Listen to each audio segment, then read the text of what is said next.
I'm at the foot of the ladder. The limb footbeds are only depressed in the surface about 1 or 2 inches, although the surface appears to be very, very fine-grained as you get close to it. It's almost like a powder. Ground mass is very fine. I'm going to step off the limb now. That's one small step for man, one giant leap for mankind. As the surface is fine and powdery, I can pick it up loosely with my toe. It does adhere in fine layers, like powdered charcoal, to the sole and sides of my boot. I only go in a small fraction of an inch, maybe an eighth of an inch, but I can see the footprints of my boots and the treads and the fine sandy particles. Yeah, this is Houston. We're copying.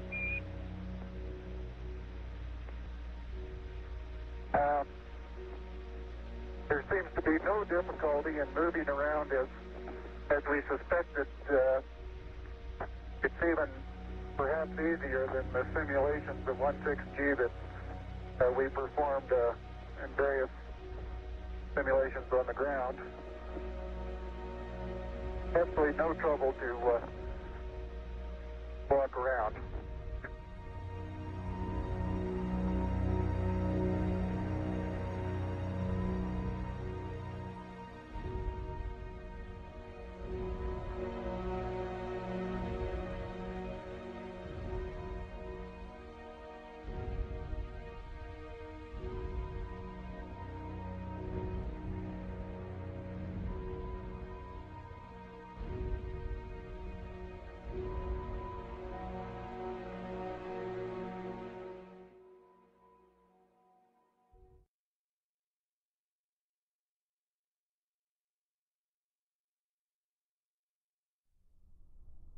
Beautiful view. Isn't that something? Magnificent sight out here.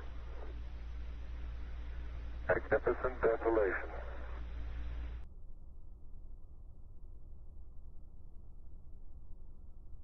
Oh, that looks beautiful from here, Neil. It has a stark beauty all its own. It's like much of the high desert of the United States. It's different, but it's very pretty out here.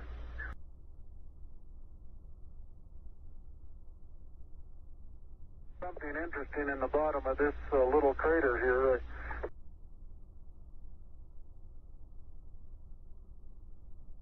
Okay, it's quite dark here in the shadow and a little hard for me to see that I have good footing.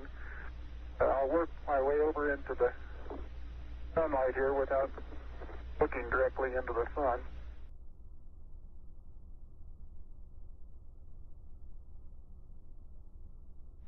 Okay, Buzz, we ready to bring down the camera? I'm all ready. I think it's 2 miles squared away in good shape. Okay.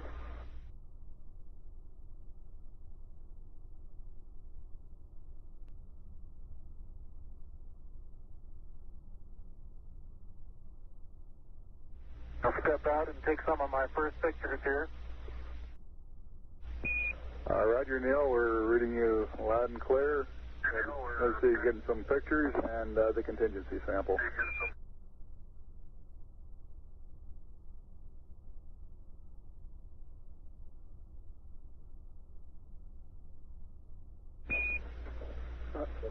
Neil, this is Houston. Did you copy about the contingency sample? Over.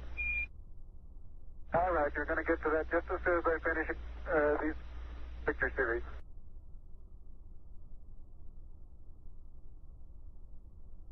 Man, didn't know you could throw so far. You can really throw things a long way up here.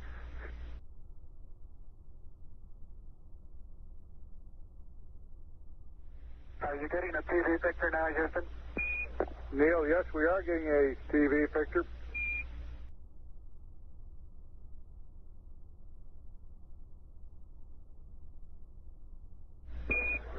Neil, this is Houston. We're getting a picture. You're not in at the present time. We can see the bag on the LEC being moved by Buzz, though. Here you come into our field of view.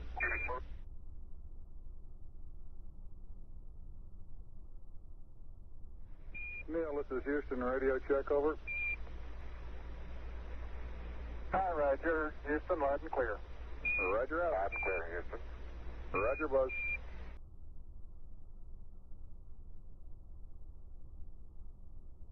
It's a little difficult to dig through the initial crust. Very interesting. It's a very soft surface, but here and there where I plug with the contingency sample collector, I run into very hard surface, but it appears to be very cohesive material of the same sort.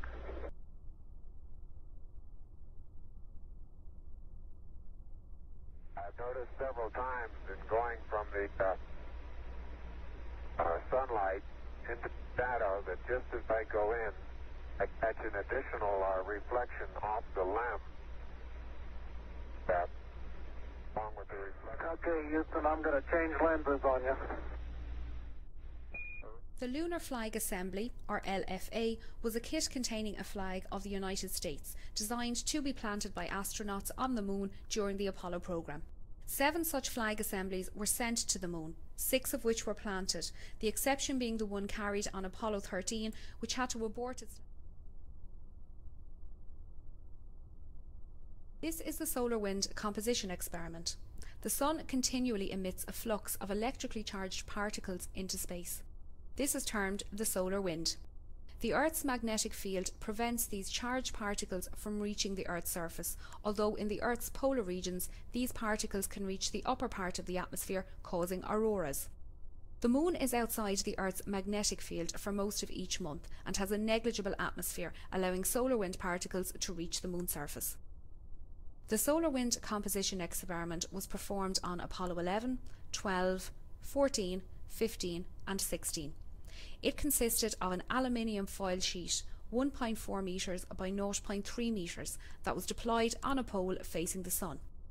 This foil was exposed to the Sun for periods ranging from 77 minutes on Apollo 11 to 45 hours on Apollo 16, allowing solar wind particles to embed themselves into the foil.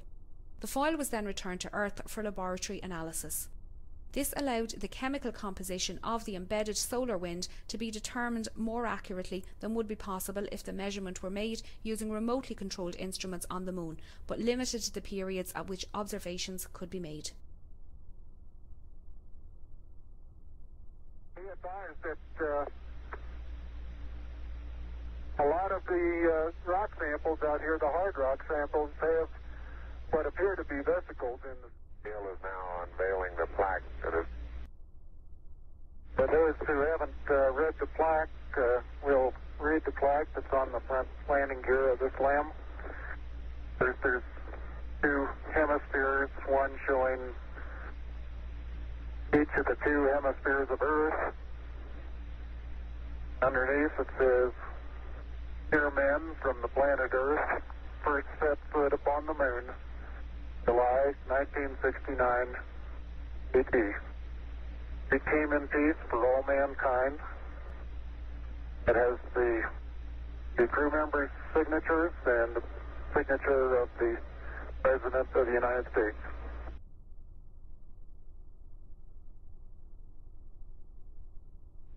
And incidentally, these rocks, very powdery surface,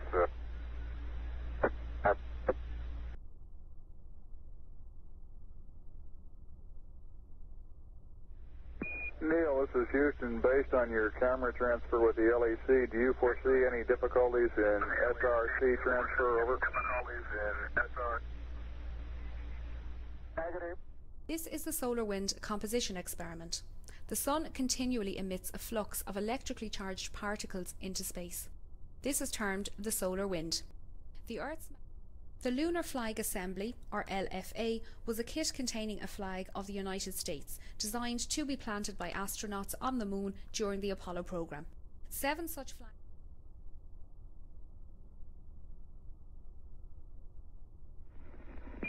Tranquility Base. The laser-ranging retroflector experiment was deployed on Apollo 11, 14 and 15.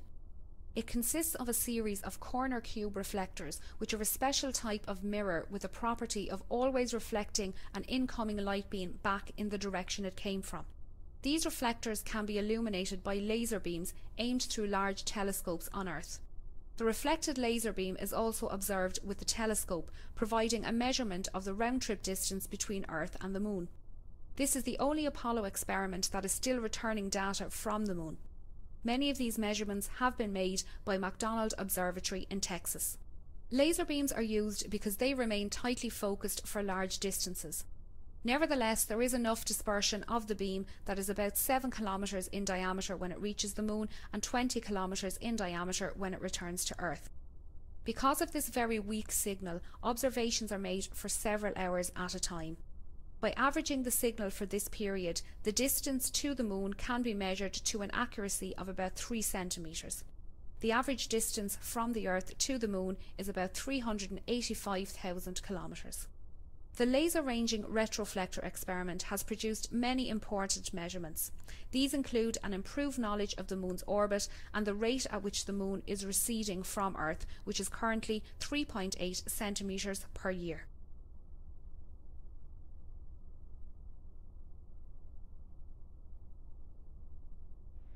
Start to lose my balance in one direction, and recovery is quite natural and very easy.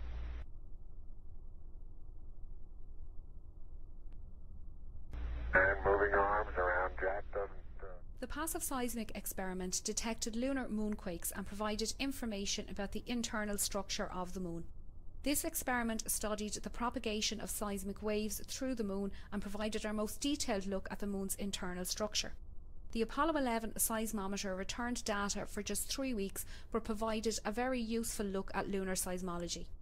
More advanced seismometers were deployed at the Apollo 12, 14, 15 and 16 landing sites and transmitted data to Earth until September 1977.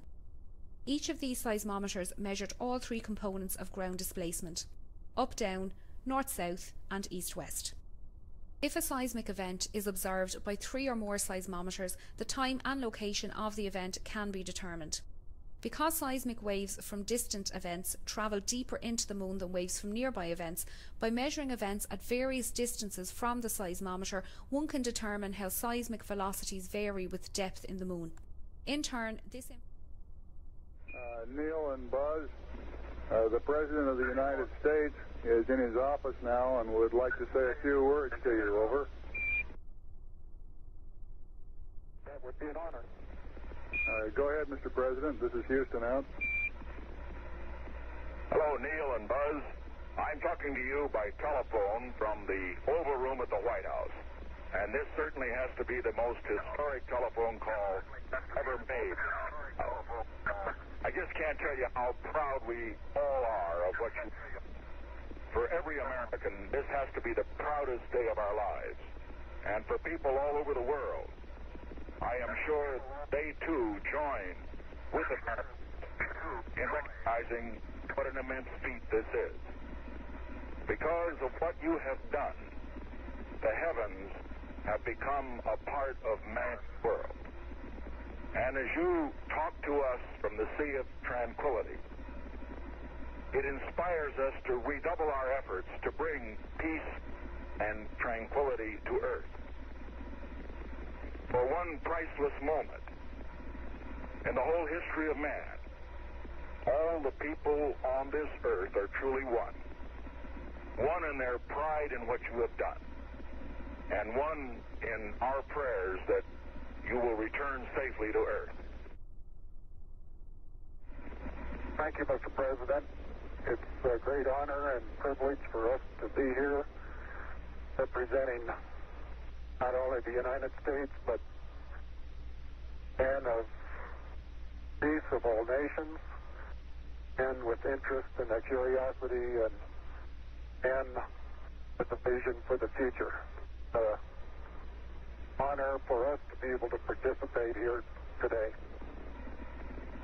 And thank you very much, and I look forward, all of us look forward to seeing you on the Hornet on Thursday. I'd like to evaluate the various paces that a person can traveling on the surface.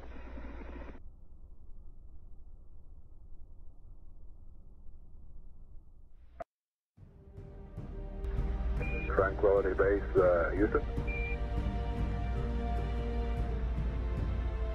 Roger, go ahead. Roger, our guidance recommendation is pings, and you're cleared for takeoff. Roger, understand. We're number 1 on the runway. Roger.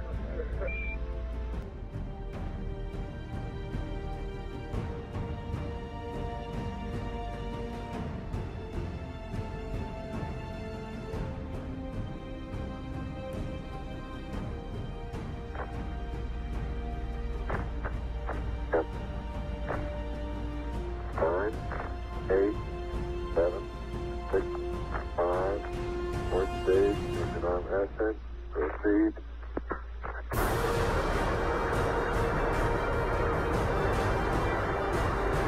Beautiful. 26, 36 feet per second up. 5 to pitch over.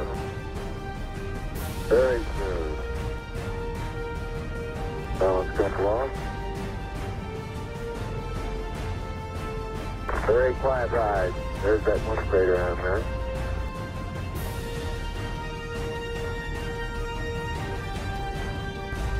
Feet high, 80 feet per second vertical rise.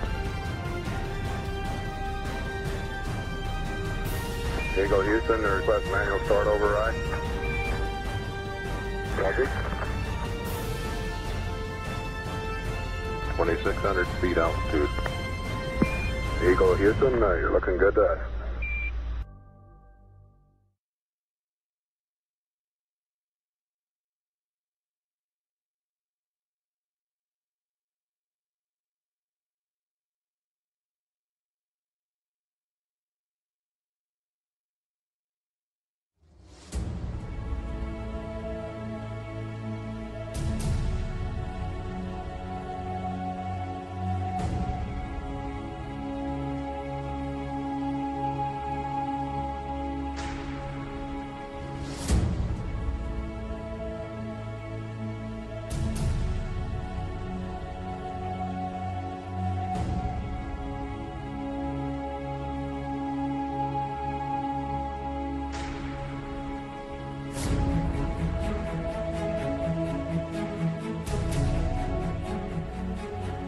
Houston, we got the service module going by. Roger, thank you. And it's rotating just like it should be. Thrusters are firing.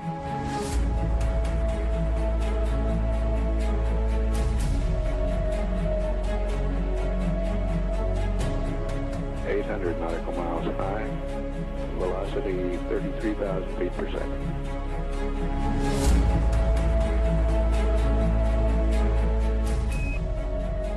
Houston, we'll have you for about 3-4 minutes through Redstone and then pick you up after blackout through Orion. Roger.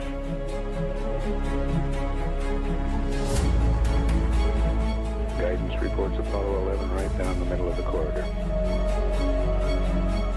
And 11 Houston, you're going over the hill there shortly. You're looking mighty fine to us. See you later.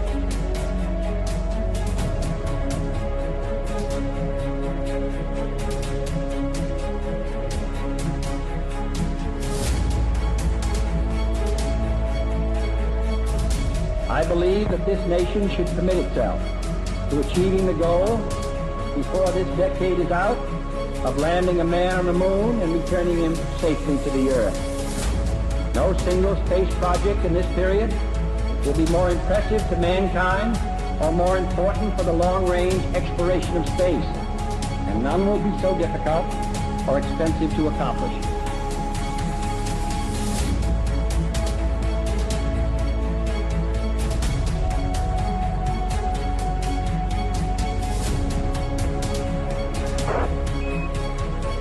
Apollo 11, Houston, Aurora.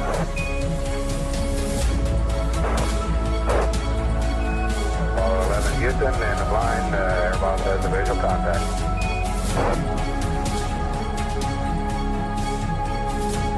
Apollo 11, Houston, standing by for your dispatch reading, over. Apollo 11, this is Hornet, over. Apollo 11, read the last clear. Our position 1330, 16915. Aircraft reports visual with 3 full tubes. Condition of crew, over. Condition of crew, 3,500 feet on the way down. 11 is Hornet, copy. 11 Hornet, what's your splashdown error, over? Okay, our splashdown error is our latitude 1330, 16915. That's